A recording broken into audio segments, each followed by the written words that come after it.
Good evening. Happy Tuesday, and thank you for joining us. You're watching the 9 at Night. I'm Stephania Jimenez, and tonight we begin with a teenager in Uvalde in jail for allegedly threatening another shooting. Uvalde police and the Uvalde CISD say that this happened at Uvalde High School. It was reported on the Stop It app. From there, Uvalde police and the Department of Public Safety got the info and arrested a 16-year-old. That teen now charged with making a terroristic threat.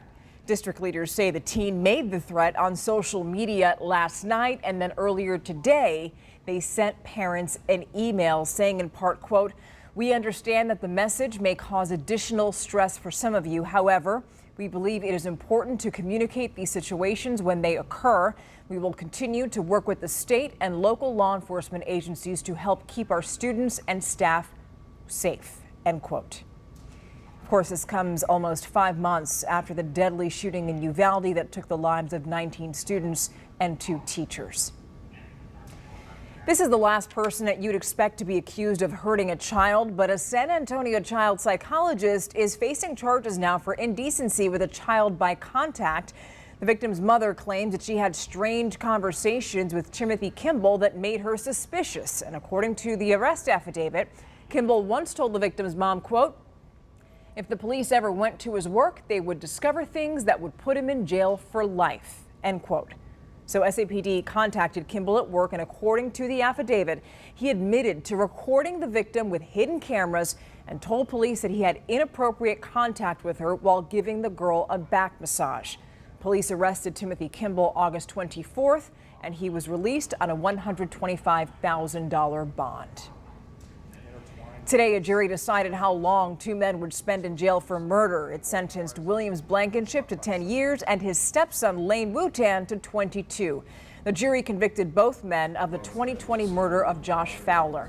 Earlier today, defense attorneys tried to sway jurors to consider a shorter sentence by adding a sudden passion charge. Now, that charge would come with a 2 to 20-year sentence compared to the 5 to 99 years or life in prison sentence that they were looking at, but the jury said no to that. Make a decision. Answer yes to special issue number 1. Special issue number 1, if you answer yes to it, is 2 to 20. So obviously the jury didn't go for that. Now both men are eligible or will be eligible for parole after serving half of their sentences. In other news now, a local woman is praying for healing for her son, but also for new information about the person who shot him.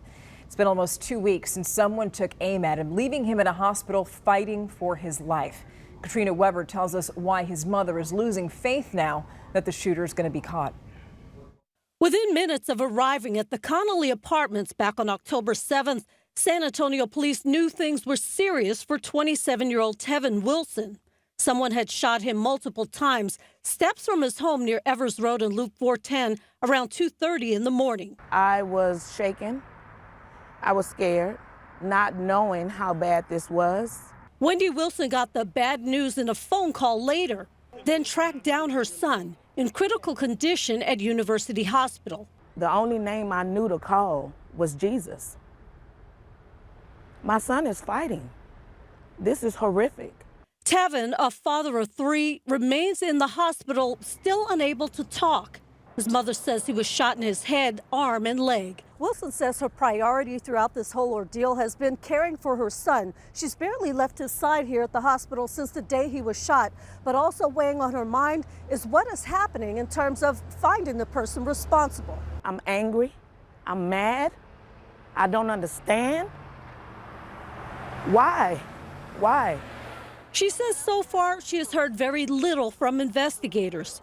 Police told us they have no new leads.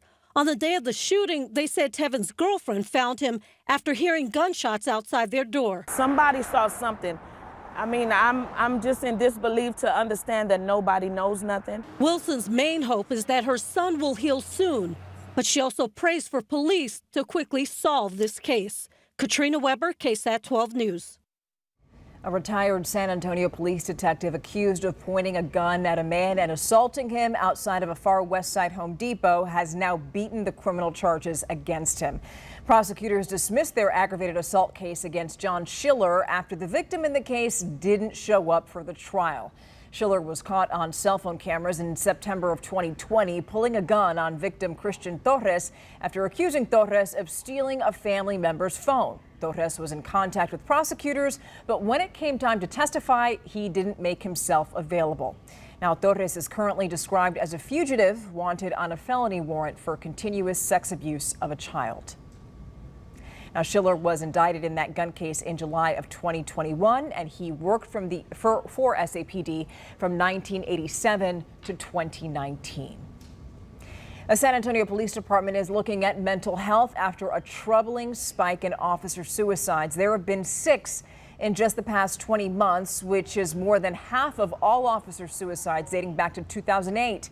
So city leaders and the police department have formed a committee to look at how to change things here in San Antonio. And one idea is to mandate psychological services if officers deal or see something traumatic at work. Another idea they have is for dispatch to automatically switch officers onto low priority calls after responding to critical ones. The police department says it's hoping to evaluate recommendations in February and March. Are you enjoying this fall-like weather? Well, get ready for more. Here's meteorologist Adam Caskey with your forecast. Jacket weather to start the day tomorrow. We're talking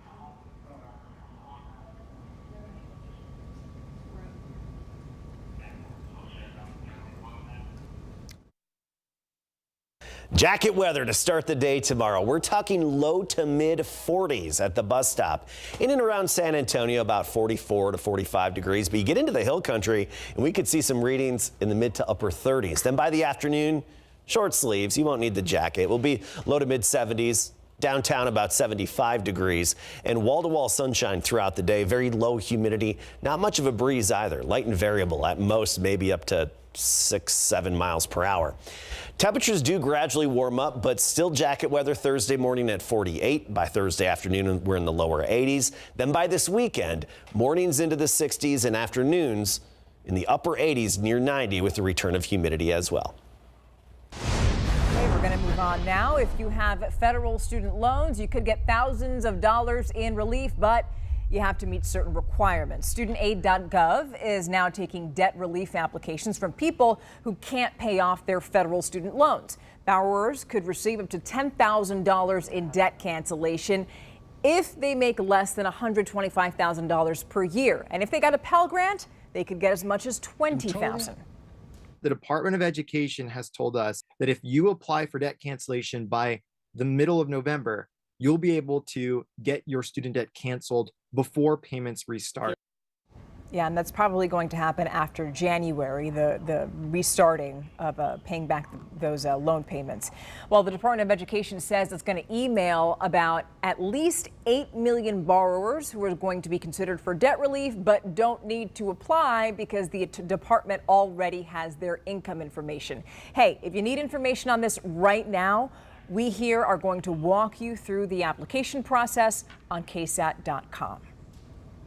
While shelves are now fuller than they used to be, a lot of families with new babies in the U.S. are still having trouble getting baby formula. Data shows that just 18% of powdered formula was out of stock the first week of October compared to about 30% in July. It sounds like an improvement, but that's still higher than before the nationwide recall of baby formula in February.